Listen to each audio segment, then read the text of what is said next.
Hello students, आपका एक बार फिर से स्वागत है आपके अपने यूट्यूब चैनल लहरे सर ऑनलाइन क्लासेस में। क्लास 5 सब्जेक्ट ईवीएस पर्यावरण, अध्याय 5 मच्छर और मलेरिया। तो आज हम देखेंगे मच्छर का जो करामात होता है जिससे हमें मलेरिया हो जाता है उसके बारे में, कि हमें मलेरिया क्यों होता है और मलेरिया हो जाए तो क्या क्या करना है। तो इस पार्ट में हम देखेंगे। चलिए। चंदू कई दिनों बाद आज स्कूल आया। तो चंदू कई दिन के बाद स्कूल आया है। वह काफ़ी कमज़ोर दिखाई दे रहा था। चंदू के दोस्तों ने उससे पूछा, तुम्हें क्या हो गया था? तुम स्कूल क्यों नहीं आ रहे थे भाई इतने दिन तक? उसने बताया कि मलेरिया हो गया था। बच्चों ने शिक्षक से पूछा कि मलेरिया कैसे होता है। शिक्षक ने कहा, चलो पहले चंदू से ही पूछते हैं कि मलेरिया कैसे होता है। तो चंदू ने बताया कि ठंड के साथ कपकपी होकर बुखार आया और हाथ पैर में बहुत दर्द हुआ। तो देखिए चंदू को क्या हुआ, ठंडा लगा पहले, फिर कपकपी आया, फिर बुखार आ गया और हाथ पैर में बहुत दर्द भी हुआ। जब डॉक्टर के पास ले जाया गया तो उन्होंने हाथ की उंगलियों में सुई चुभोकर खून निकालकर कांच की पट्टी पर फैला दिया था और खून लगी कांच की पट्टी को बक्से में रख दिया। देखिए, सबसे पहले वे डॉक्टर के पास गए तो उसके हाथ की उंगली से सुई चुभो करके खून निकाल लिए, किसमें, एक कांच की पट्टी में। फिर उसको सुखा दिया थोड़ा सा, उसके बाद उसे एक बक्सा में रख दिया। फिर डॉक्टर ने दूसरे दिन रिपोर्ट ले जाने को कहा और फिर जब लोग रिपोर्ट लेकर के लेने गए तो रोग की पुष्टि हो गई। अगले दिन डॉक्टर ने रिपोर्ट देते हुए कहा कि तुम्हें मलेरिया हो गया है। डॉक्टर ने गोली खाने को दिया। शिक्षक ने चंदू से पूछा, खून निकालने के लिए डॉक्टर ने कैसी सुई ली थी, नई या पुरानी? तो चंदू ने कहा, डॉक्टर ने नई सुई ली थी पॉकेट से तोड़ करके। ठीक है, तो हमें जब भी अपनी खून निकालना हो तो कैसी सुई लेनी चाहिए? नई सुई लेनी चाहिए, पुरानी सुई नहीं लेनी चाहिए। ठीक है, चलिए पेज पलटते हैं। अगले पेज में देखिए, शिक्षक ने बताया आजकल इंजेक्शन लगाने के लिए या खून निकालने के लिए नई सुई का उपयोग किया जाता है। क्या तुम्हारे घर में किसी को मलेरिया हुआ है? मलेरिया होने पर क्या किया? यहाँ पर आपको उसका उत्तर लिखना है। मलेरिया होने पर क्या होता है अपने शिक्षक के साथ चर्चा करके लिखो। मलेरिया होने पर क्या होता है तो पाठ में बताया गया है, सर्दी, ठंडा, कपकपी आना, बुखार आना, हाथ पैर में दर्द होना। ठीक है, ये सारे वो चीज़ें होती है। और मलेरिया क्यों होता है? मच्छर के काटने से होता है। ठीक है, चलिए पाठ में हम पूरा मलेरिया के बारे में ही पढ़ेंगे। चलिए पढ़ते चलते हैं। मच्छर और मलेरिया का क्या रिश्ता है देख लेते हैं। मच्छरों के कारनामों को तो आपने भोगा ही होगा। रात भर ये भिन भिनाते रहते हैं, बुरी तरह से काटते हैं और कई बार नींद खराब कर देते हैं। मलेरिया एक तरह के मच्छर के काटने से फैलता है। जो मच्छर हमें काटती है वह मादा एनाफिलीज होती है। उसका नाम क्या है? एनाफिलीज होती है। अब एनाफिलीज में दो प्रकार के मच्छर होते हैं, एक तो नर और दूसरा मादा। तो हमें मलेरिया मादा के काटने से होता है, नर के काटने से नहीं होता है। मादा मच्छर कई जंतुओं जैसे गाय, बैल, बकरी और इंसान का खून को वो क्या करती है? चूसती रहती है। जब मादा मच्छर किसी को काटती है तो वह चुपचाप खून चूसती है। जब वह काट कर खून चूस लेती है तब हमें काटने का एहसास होता है। जब हमें दर्द होता है तो इसका मतलब वह खून पी चुकी होती है। ठीक है, और कौन कौन से जीव जंतु हैं जो खून चूसते हैं? तो आपने जोंक नाम तो सुना ही होगा, जो तालाबों में रहते हैं, जो भैंसों के ऊपर चिपक जाते हैं या फिर इंसानों के ऊपर भी। ठीक है, और आपके सर में जो होता है, खटमल नहीं, जुएं। जुएं भी तो आपका खून चूसते हैं और खाट में जो खटमल होता है वो भी आपका खून चूसते हैं। ठीक है, क्या ये भी कोई रोग फैलाते हैं? अपने शिक्षक से पूछो। तो जुएं सर में खुजली रोग फैलाते हैं, खटमल भी खुजली का रोग फैलाते हैं, लेकिन जो मच्छर होते हैं वह तो मलेरिया फैला देता है। खून चूसने के दौरान मादा मच्छर चमड़ी में अपना सूंड को चुभोती है। जब मादा मच्छर काटती है तो खून जमे नहीं, इसके लिए वह लार छोड़ती रहती है, अपने मुंह से लार निकालती है, जिससे हमारा खून जमता नहीं है और खून निकलता रहता है और वह पीती रहती है। इस लार में मलेरिया के रोगाणु भी हो सकते हैं और इसी लार के कारण हमें मलेरिया हो जाता है। यदि मच्छर की लार के जरिए रोगाणु इंसान के खून में चले जाएं तो कुछ दिनों बाद वह मलेरिया से पीड़ित हो जाता है। कुछ दिनों बाद क्यों होता है?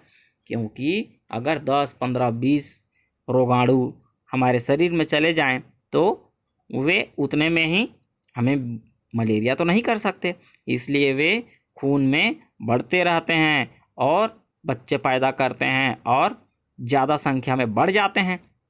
और जब उनकी संख्या बढ़ जाती है 2-4 दिन में, तब वे हमला करते हैं, जिससे मलेरिया हो जाता है। नर मच्छर नहीं काट सकता क्योंकि उसकी सूंड तेज और धारदार नहीं होती है।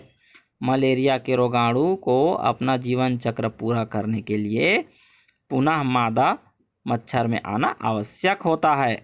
इसको हम आपको सर्कल के माध्यम से आगे बताएंगे।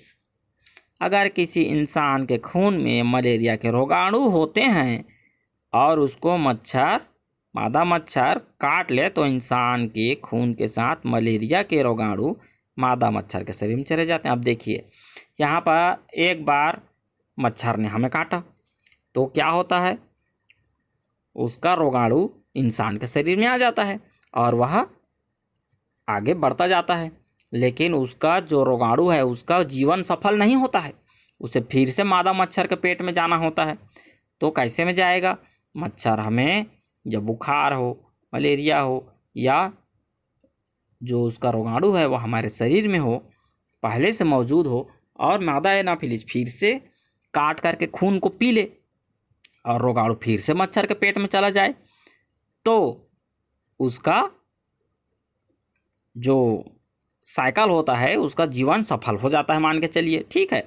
तो उसको मादा मच्छर काट ले तो इंसान के खून के साथ मलेरिया के रोगाणु फिर से उसके शरीर में चले जाते हैं।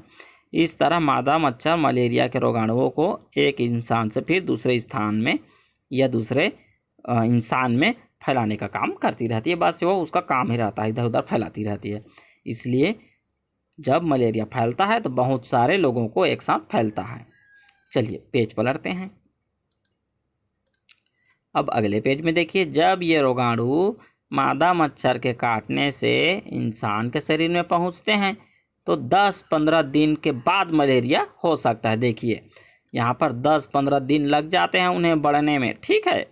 मलेरिया होने पर क्या क्या करें, चलिए देख लेते हैं। जब मलेरिया हो जाए, मादा एनाफिलीज मच्छर आपको काट ले और 10-15 दिन बाद आपको बुखार हो जाए तो आप क्या करें? मलेरिया हो जाए तो यदि किसी को अचानक कपकपी के साथ बुखार आता है तो उसे अस्पताल ले जाना चाहिए।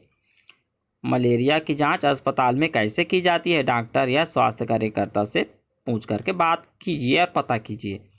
तो क्या करते हैं, सुई चुभो करके अंगुली से खून निकालते हैं, फिर उसको एक प्लेट में, कांच के प्लेट में छोटे से टुकड़े में रखते हैं, फिर उसको सुखाते हैं, फिर उसका परीक्षण करके रिपोर्ट तैयार करते हैं और फिर पता लगाते हैं कि उसको मलेरिया है कि नहीं है। फिर उसके माध्यम से एक रिपोर्ट तैयार की जाती है कि मलेरिया है या नहीं। अगर रिपोर्ट मलेरिया होती है तो उसे पॉजिटिव कहते हैं और अगर मलेरिया ना हो तो उसे नेगेटिव कहते हैं, ठीक है। पता करो कि तुम्हारे यहाँ मलेरिया की जांच कहाँ होती है, तो यहाँ पर सरकारी हॉस्पिटल में मलेरिया की जांच होती है। जिस किसी को मलेरिया होता है उसको दवा खानी होती है, तभी वो ठीक हो पाएगा। इस दवा की खुराक पूरी लेनी जरूरी होती है। यदि दवा की खुराक पूरी ना ली जाए तो मलेरिया जड़ से ख़त्म नहीं होता है। डॉक्टर कहते हैं कि मलेरिया की दवा लेने के दौरान मरीज को भर पेट खाना, फल और दूध का सेवन करना चाहिए। तो देखिए, दवा के साथ साथ आपको क्या खाना चाहिए? खाना, फल, फूल, दूध, है ना। खूब पानी पीना चाहिए। कई बार मलेरिया में उल्टी भी होती है, उल्टी से घबराकर ऐसा नहीं करें कि मरीज को खाना पिलाना बंद कर दें। उन्हें उल्टी रोकने की दवाई पिलाएं और खाना खिलाएं। ठीक है। कैसे बचें मलेरिया से? मलेरिया से बचने का सबसे बढ़िया तरीका है मच्छरों को पनपने से रोका जाए। तो उसको आप कैसे रोक सकते हैं? तुम्हारे यहाँ मच्छरों को मारने के लिए क्या कोई दवा छिड़की जाती है? तो जैसे नाली है, गटर है, जहाँ पर आपका पानी रुकता है, गड्ढे हैं, पुराने टायर में अगर पानी भरा हुआ है तो उस सब में मिट्टी का तेल छिड़क सकते हैं या दवा छिड़क सकते हैं। तुम्हारे यहाँ किस मौसम में मच्छर ज़्यादा दिखाई देते हैं? तो बरसात के मौसम में मच्छर दिखाई देते हैं और गर्मी में भी दिखाई देते हैं। ठीक है, आप इसको लिख सकते हैं। अपने आसपास पता करो कि कौन कौन सी जगह ज़्यादा मच्छर पाए जाते हैं। तो नाली, गटर, जहाँ पर गड्ढे हो वहाँ, या फिर पुराने टायरों में पानी भर जाने से फैलते हैं। ठीक है, चलिए अगले पेज में आ गए हैं। मच्छर का अध्ययन। चलिए अब मच्छर के बारे में पढ़ लेते हैं। तो ये देखिए मच्छर का चित्र है, उसका सूंड होता है, ठीक है, उसके बाल होते हैं, उसके पैर होते हैं, पंख होते हैं। देखिए किस तरह से मच्छर होता है। कहीं से एक बड़ा मच्छर पकड़ लो, आपको तो मच्छर मिल जाएगा। मच्छर में तुम क्या क्या देख पा रहे हो? देखिए अब उसका सूंड है, पैर है, पंख है, बाल है, बहुत सारे इसमें भी बाल हैं, शरीर में भी बाल हैं, है ना। और उसका पेट खंड खंड खंड खंड दिख रहा है आपको। अब मच्छर को हैंड लेस से देखो। मच्छर की टांगें कितनी हैं? देखिए 1 2 3 4 5 6। कितनी टांगें हैं? 6 हैं। पंख कितने हैं? 1 2, 2 पंख हैं। मच्छर का चित्र भी अपने कॉपी में बनाना है तो देख करके आप बना सकते हैं। क्या आपको मालूम है मच्छर अंडे कहाँ देते हैं? अपने घर अथवा स्कूल के आसपास ऐसी जगह ढूंढिए जहाँ कई दिनों से पानी भरा हुआ है और इस पानी को ध्यान से देखिए। रुके हुए गंदे पानी में अगले पृष्ठ पर दिखाए गए चित्र अनुसार क्या कोई जीव दिखाई दे रहा है? देखिए इस तरह का क्या कोई आपको जीव दिखाई दे रहा है? प्यूपा, लार्वा, इसको लार्वा कहते हैं। ठीक है, इस तरह का जीव अगर आपको दिखाई दे रहा है क्या? तो नहीं दिखाई दे रहा है, ढूंढिए, दिखाई देगा। ठीक है, उसी प्रकार का जो छोटा सा लार्वा होता है उससे ही क्या कहते हैं, मच्छर का प्यूपा या अंडे से निकला हुआ चूजा। ठीक है,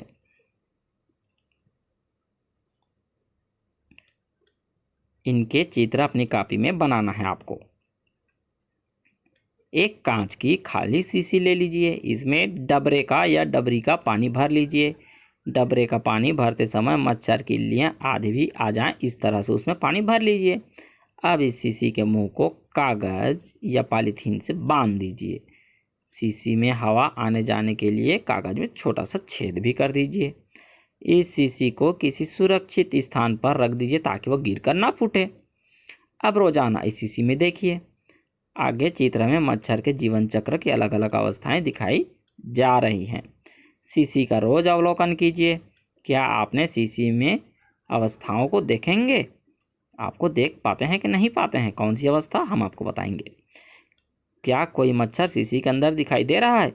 कुछ दिनों बाद आपको वहाँ पर मच्छर दिखाई देगा। ठीक है, कैसे में दिखाई देगा चलिए बताते हैं। तो देखिए जैसे हमने डबरा से पानी इसमें भर दिया है तो यहाँ पर क्या होगा, अंडे होंगे या छोटे छोटे प्यूपा होंगे।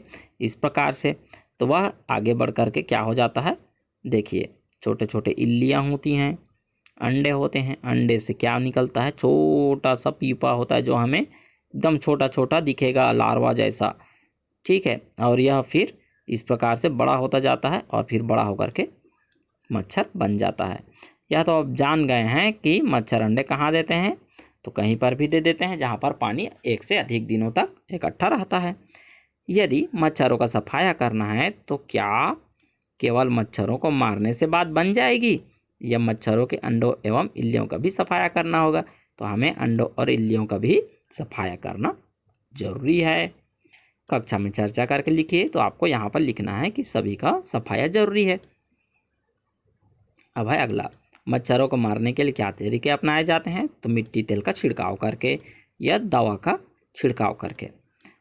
मच्छरों के अंडों या अंडे, इल्ली ना पनपे, इसके लिए क्या क्या करना चाहिए?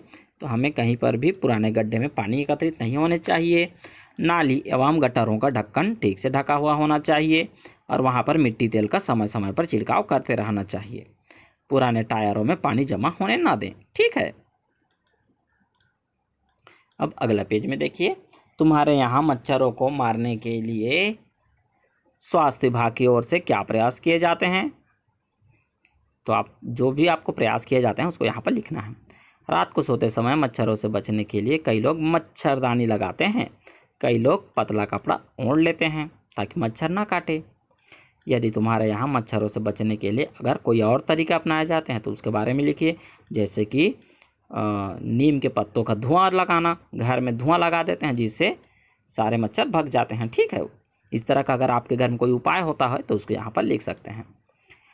मच्छर मलेरिया के अलावा भी कई बीमारियाँ फैलाते हैं, तो मच्छर जो है सिर्फ मलेरिया नहीं फैलाते हुए कई और बीमारियाँ फैलाते हैं। ठीक है। क्यों चढ़ा ग्लूकोज? चलिए इसमें देखते हैं ग्लूकोज क्यों चढ़ाते हैं। मलेरिया जैसी बीमारियों के अलावा एक सामान्य बीमारी है उल्टी दस्त का होना। देखिए यहाँ पर उल्टी दस्त भी कौन फैलाते हैं? तो मच्छर फैलाते हैं। ठीक है। नीतू को पूरे दिन लगातार उल्टी होती रही, साथ में दस्त भी लग गए। अब वह उल्टी और दस्त दोनों चालू हो गया उसका। उसकी माँ ने नमक और चीनी के बराबर मात्रा में पानी को घोलकर पीने को दे दिया। तो देखिए यहाँ पर एक घोल बनाया गया है जिसमें नमक और चीनी बराबर बराबर 2 चम्मच नमक 2 चम्मच चीनी का 1 गिलास पानी में घोल बना दिया है और उसको पीने को दे दिया है।